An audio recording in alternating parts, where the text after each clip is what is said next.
terceira parte do Show de Notícias.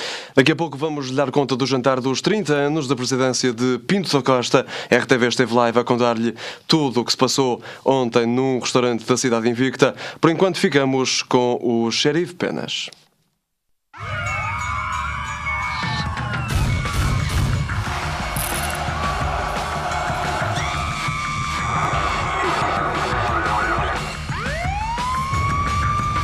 Xerife Penas falou, está falado.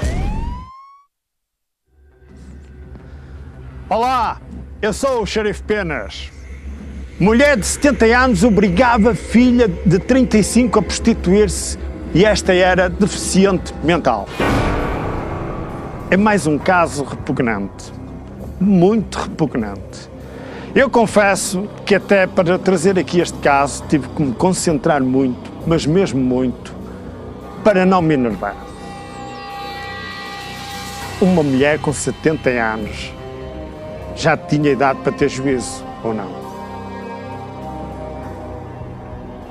E ter coragem de prostituir a sua própria filha deficiente mental, mas profunda, mesmo profunda deficiente mental, com 35 anos. Digam lá se isto não é um caso que faz enervar mesmo aquele ser que tem nervos mesmo de aço. Isto passou-se em Coimbra. Isto não se passou no deserto. Isto passou-se em Coimbra. E agora como é que é possível também nunca ninguém ter percebido isto durante 2 anos? Como é que é possível nunca ninguém ter percebido isto durante 2 anos? Esta mulher completamente sem escrúpulos. Esta mulher, que sabem o que é que queria? Ter de comer, ter de beber, ter dinheiro e não fazer nada. É verdade. Se estivéssemos a falar de um jovem, estávamos a dizer esta geração agora não presta. Mas estamos a falar de uma mulher de 70 anos. Uma mulher de 70 anos que não teve pejo em prostituir a sua filha deficiente mental profunda. Tinha 35.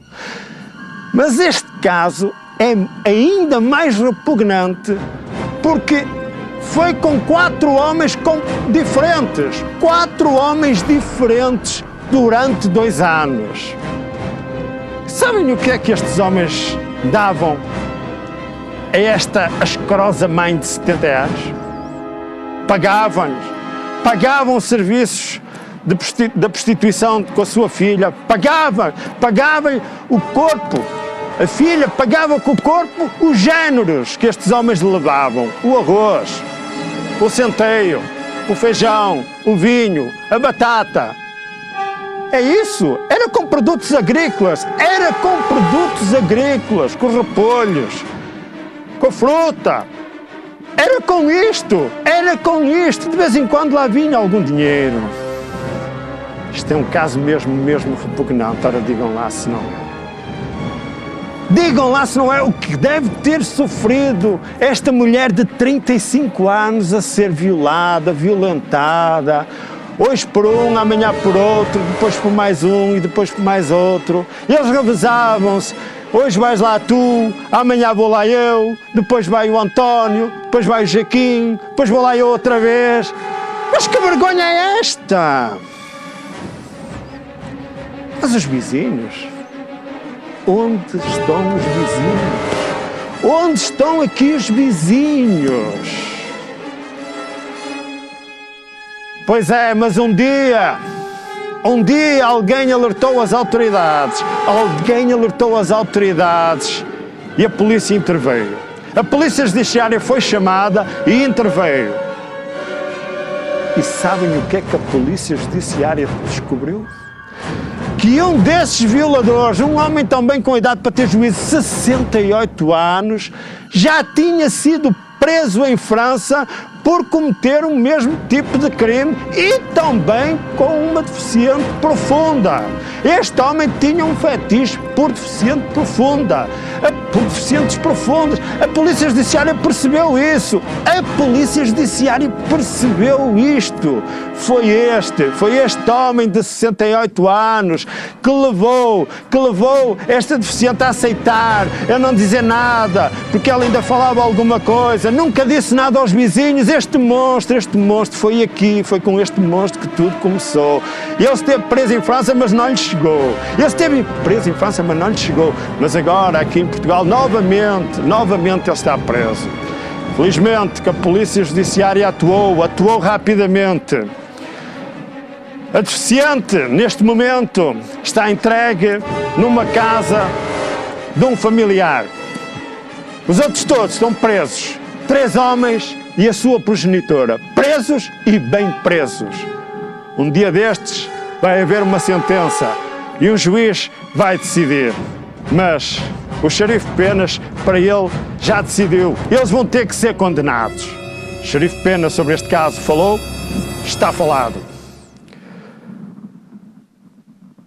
Agora, mais um imbróglio onde as autoridades, alguns agentes da autoridade se envolveram. Estou a falar concretamente de 2 agentes da PSP, do Comando Distrital de Lisboa, que estavam adstritos a uma esquadra em Louros. 2 polícias, ao que todos diziam, perfeitos. Mas estes 2 polícias eram os autênticos estrategas do crime bem organizado. Estes 2 polícias juntaram-se a 24 romenos. Era um gangue de 24 romenos. Tudo planeavam. Era tudo planeado ao milímetro. Eles, neste grupo de 24, conseguiram arranjar indivíduos a manobrar bem retroescavadoras, a manobrarem bem máquinas de serralheiro, máquinas elétricas, bons eletricistas e ainda indivíduos que conseguiam desativar um alarme em 5 segundos. O alarme mais sofisticado era desativado em 5 segundos. Estes 2 polícias eram 2 dos mandantes. Mas uma brigada especial da Polícia Judiciária quer crer que haja mais alguns mandantes. Mas estes 2 já estão presos juntamente com estes 24. Estes homens eram altamente perigosos para os bens, mas nunca usaram grande violência sobre pessoas. Nunca mataram ninguém, nunca feriram ninguém. Eram os autênticos profissionais do crime. E agora vejam a estratégia seguida por este grupo. Viam um carro de alta cilindrada. Um outro carro seguia durante uns quilómetros. Parava num café. Se o carro continuasse, havia outro carro que entretanto seguia esse carro de alta cilindrada. Eles conseguiam perceber onde é que essa pessoa morava. Eles conseguiam ver todos os hábitos dessa pessoa. Eles conseguiam ver se era uma casa faustosa, se era um carro que tinha mais carros, etc.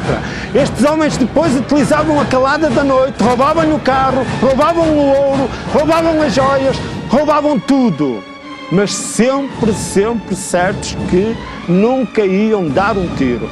Dezenas e dezenas de assaltos este grupo fez. Nunca houve um tiro. Nunca houve um tiro. Altamente profissionais. Altamente profissionais. Mas a Polícia Judiciária em Portugal é muito competente.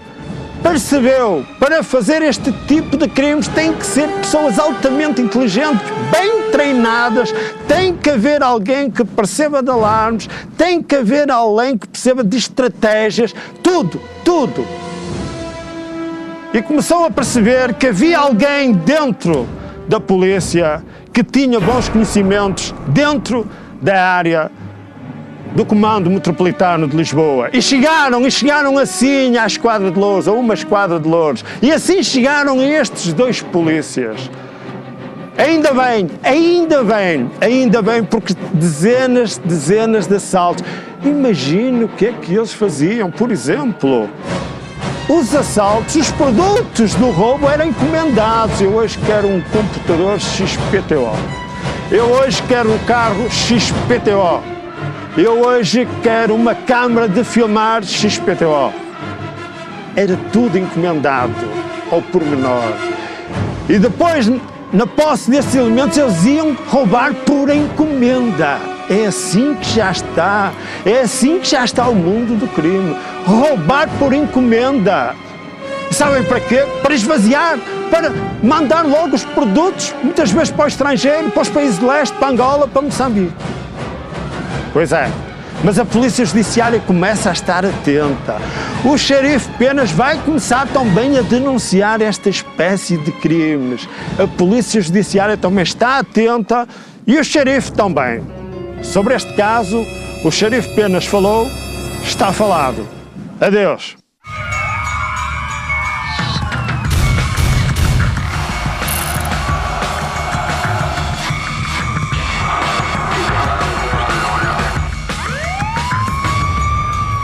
Xerife Penas falou, está falado. Seguimos agora com a síntese do desporto. O italiano Flávio Gulinelli foi apresentado esta quarta-feira como o novo selecionador nacional de voleibol. O apuramento para o Campeonato da Europa de 2013 e a manutenção da Liga Mundial são as metas estabelecidas.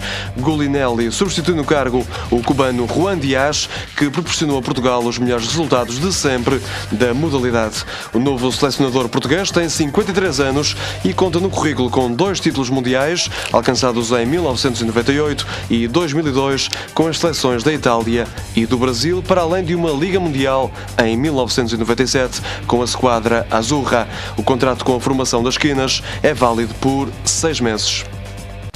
O árbitro Fernando Rocha foi nomeado pela FIBA para a final a 4 da Euro Challenge em basquetebol. A competição masculina decorre em Debrecen, na Hungria, entre 27 e 29 de abril.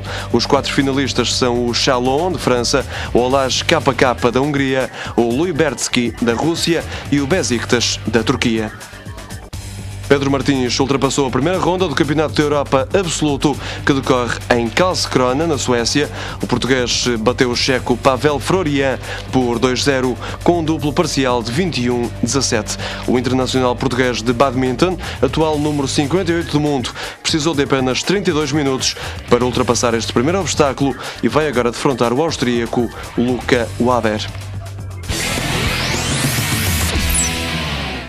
Jorge Nuno Pinto da Costa assinalou os 30 anos de presidência do Futebol Clube do Porto esta terça-feira, com um jantar num restaurante da cidade invicta. Muitos pretendiam saber se o presidente vai candidatar-se a mais um mandato, mas Pinto da Costa remeteu para o divino essa resposta. O dia era de festa. Há exatamente 30 anos, Pinto da Costa era eleito pela primeira vez presidente do Futebol Clube do Porto. 3 décadas envolvidas, o líder azul e branco relembrou aqueles que já partiram e recordou a frase que proferiu na primeira reunião a que presidiu. Estarei aqui enquanto entender que sou útil ao Futebol Clube do Porto e enquanto tiver consciência de que todas as atitudes que tomarei são, como todas as que até hoje tomei, ditadas no interesse do Futebol Clube do Porto, sem olhar aos interesses de quem quer que seja, nem ter receios de quem quer que fosse. Pinto da Costa continuou pelo passado para relembrar que os ataques dirigidos à pessoa do presidente e ao Futebol Clube do Porto são um alento. Os problemas que tive as invejas de que foi vítima, os ataques que permanentemente são dirigidos, é óbvio que eu sei que são medalhas, são a recompensa daquilo que nós todos conseguimos fazer pelo Futebol Clube do Porto. O momento servia para celebrar os 30 anos da liderança portista, mas Pinto da Costa, bem ao seu estilo, reafirmou a união do plantel e olhou também para o presente para dizer que a conquista do bicampeonato será um caminho difícil. Nós sabemos que não é por acaso que os jornais todos os dias nos vendem jogadores e nos colocam no nosso plantel jogadores, alguns dos quais nunca ouvimos falar. Não é por acaso. Porque eles são mauzinhos, mas não são estúpidos. Ao longo destas décadas de liderança, Pinto da Costa rodeou-se de gente da sua confiança. Penso que ele sempre acreditou, porque há uma coisa, é certa, ele há 30 anos, quando prometeu tudo aquilo que ele prometeu, já cumpriu. Foi realmente as estruturas de Porto, hoje é um dos melhores clubes nacionais e dos melhores clubes do mundo, em termos de estruturas, de títulos, tudo aquilo que ele prometeu conseguir cumprir. E eu, ao lado dele, as pessoas quando me elogiam a mim como dirigente, eu acho que a mim e a todos os meus colegas somos bons dirigentes porque estamos com ele e com ele realmente aprendemos muito. Ele conseguiu, ao longo destas décadas todas, ultrapassar todos os obstáculos com o caráter e a competência que todos reconhecemos. Mas foi difícil, foi um caminho muito difícil, os obstáculos eram muitos, a herança que nos foi deixada era pesada, mas ele conseguiu, na verdade, com inteligência e com perspicácia, alcançar os êxitos, enfim, enormes que fazem parte do palmarés de Futebol Clube do Porto neste momento. Pinto da Costa deixa ao cuidado de Deus o seu futuro, sendo certo que não renuncia a um novo mandato para lá de 2013.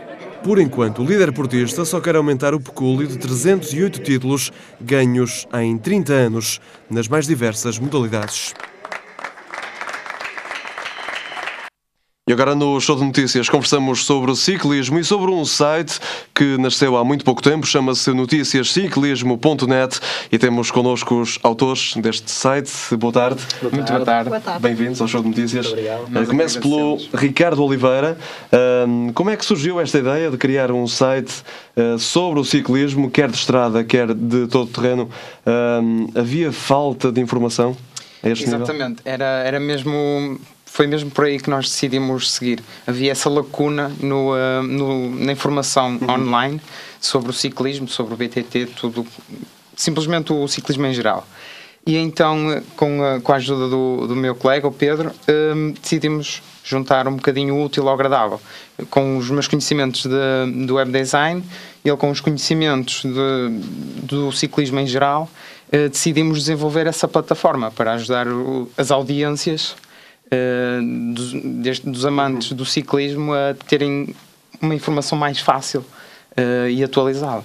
E o Pedro funciona aqui como nosso colega, faz papel de jornalista. Basicamente faz papel de jornalista, portanto, que é uma coisa muito importante também, que haja alguém que, pronto, modéstia à parte, perceba do que está a falar e possa escrever sobre isso. Porque é bom dizer que ambos são atletas federados de ciclismo, portanto, é como o Pedro diz, sabem do que estão a falar. Convém, não é? Porque compreendo perfeitamente, por exemplo, eu, apesar de um exemplo de gostar de rugby, certamente seria muito difícil eu escrever sobre rugby, porque não estou dentro do mundo, não percebo tanto do assunto.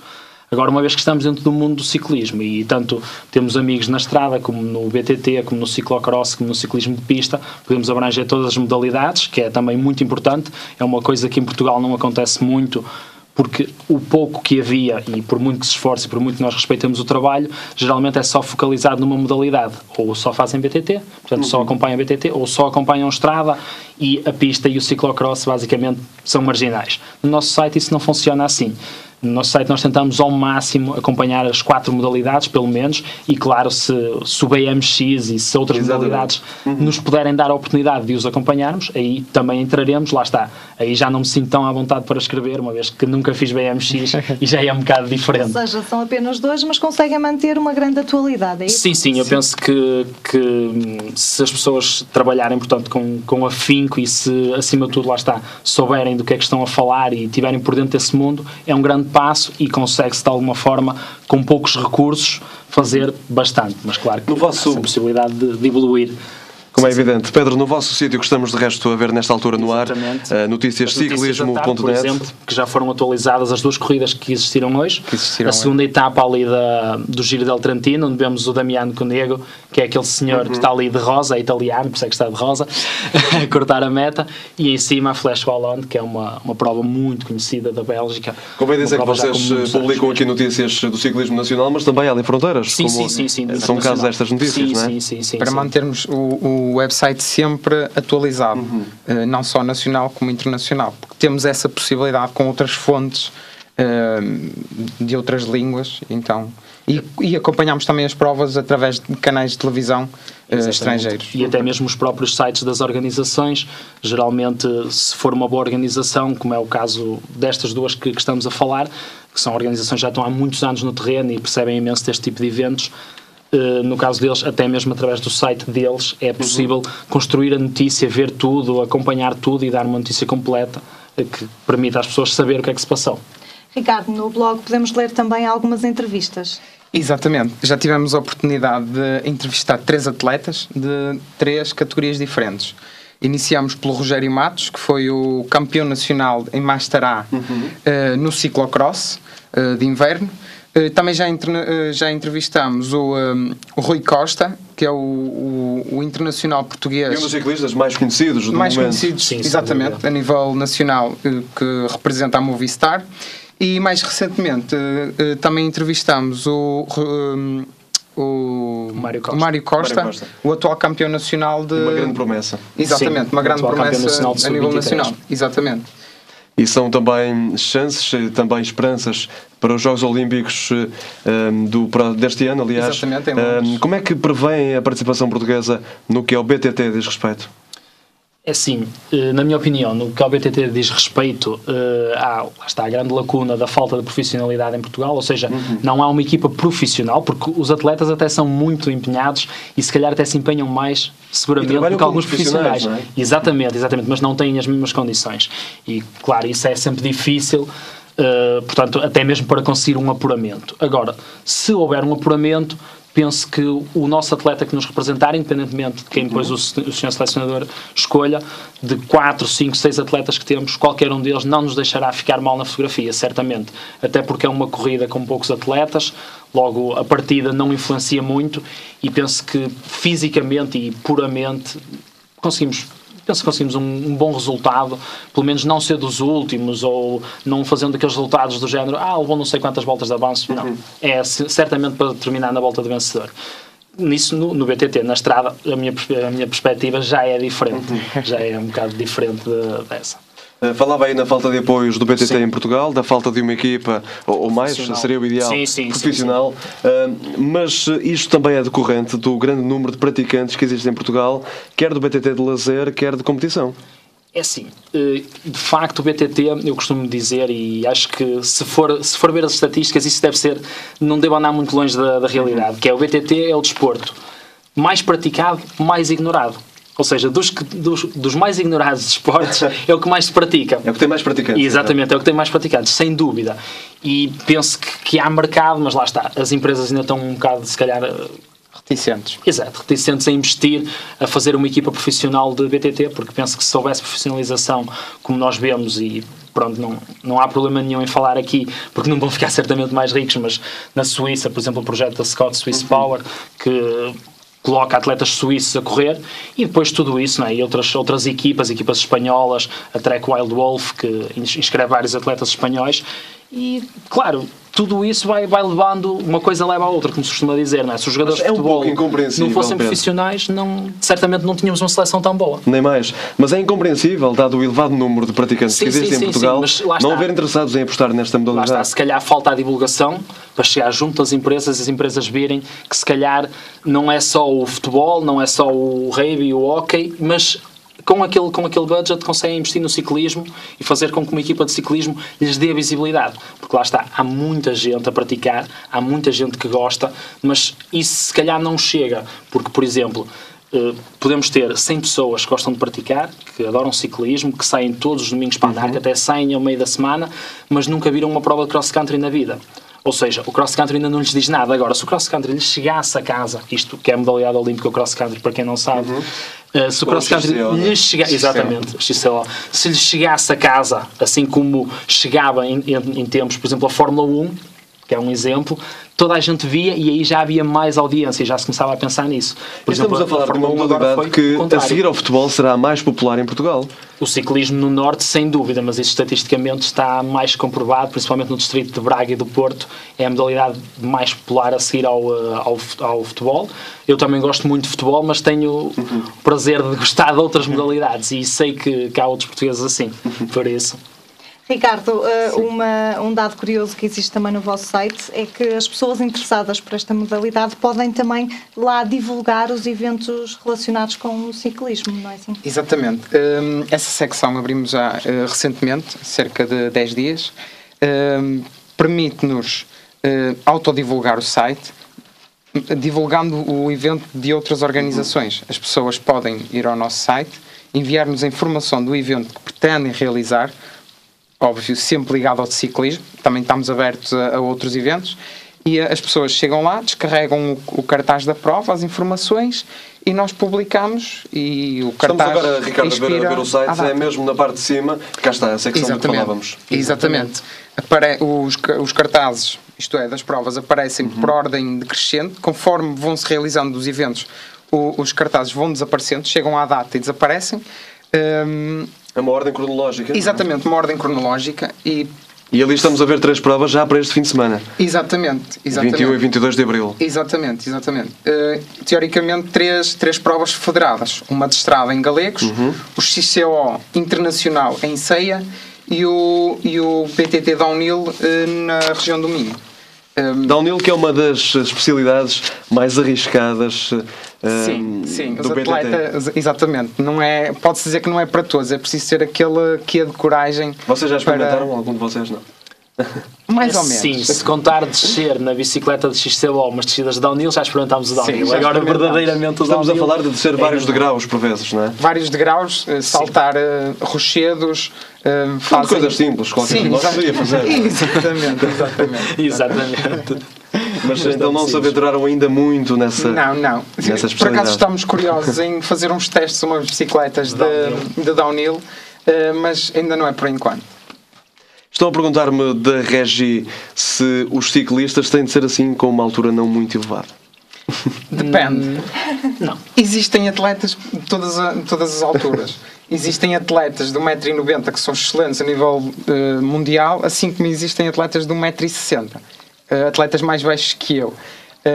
É um exemplo, um dos nossos melhores atletas portugueses, o David Rosa, ele é ligeiramente mais baixo que eu e não deixa de ser uma promessa nacional. Exatamente, e o Tiago Ferreira, que também é um dos melhores, é bem mais alto que eu, por exemplo. E mesmo o Mário Costa tem uma altura considerável. Sim. Isso não é assim. O que interessa é que se tenha uma boa relação em relação ao tamanho que se tem, não é? Porque o Lance Armstrong era relativamente alto e nem por isso deixou de ganhar 7 Tours de França e outras provas. E vocês nunca tiveram nenhuma mazela, nenhum ferimento assim mais grave? Enquanto corredores? Graças a Deus nunca tivemos. Não, muito grave não. Grave nunca tivemos. São as esmorradelas e tal. É importante que as pessoas usem os equipamentos devidos e que durante a sua prática tenham um pouco de cuidado e pensar sempre que a vida não acaba ali e que existem outros interesses. Vocês, como temos vindo a dizer, são também praticantes, atletas federados. Como e quando é que treinam? Todos os dias, praticamente. Antes de vir para aqui, treinei, por exemplo, e o Ricardo também. Portanto, nos 7 dias da semana, em já geral, é natural 6 para dias. vocês, não é? Sim, 6 dias. Tentamos conjugar sempre o treino com a nossa vida pessoal, com a nossa vida laboral. É aí que por vezes surge algum obstáculo de disponibilidade de tempo, mas vocês conseguem. Exatamente. Exemplo, hoje treinei das 5 às 6, mas ontem treinei das 9 às 10. Por isso tentamos sempre organizar os treinos de forma a conciliar e ter um objetivo semanal. Voltando ao vosso site, que obviamente é uma grande ferramenta para todos os interessados pelo ciclismo em Portugal, a maior prova velocipédica nacional é sem dúvida ainda é a Volta a Portugal. Vocês vão estar com informações sempre atualizadas? Sim. Ainda demora um tempo? Será em agosto? Será um grande desafio. Pretendemos estar muito focalizados na volta a Portugal, porque é aí que vamos conseguir também obter grandes audiências. Será a primeira grande prova de fogo, talvez, para o vosso site?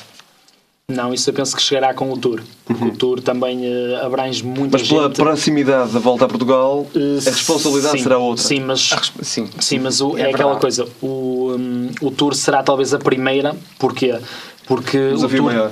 Tem muita gente que gosta de ver ciclismo, ou melhor, gosta de ver o Tour. Se calhar até não gosta muito de ciclismo, mas não acompanha muito, mas o Tour de França acompanha. Tal como acontece com as provas rainhas em Portugal. Exatamente, então teremos essa para testar, digamos assim.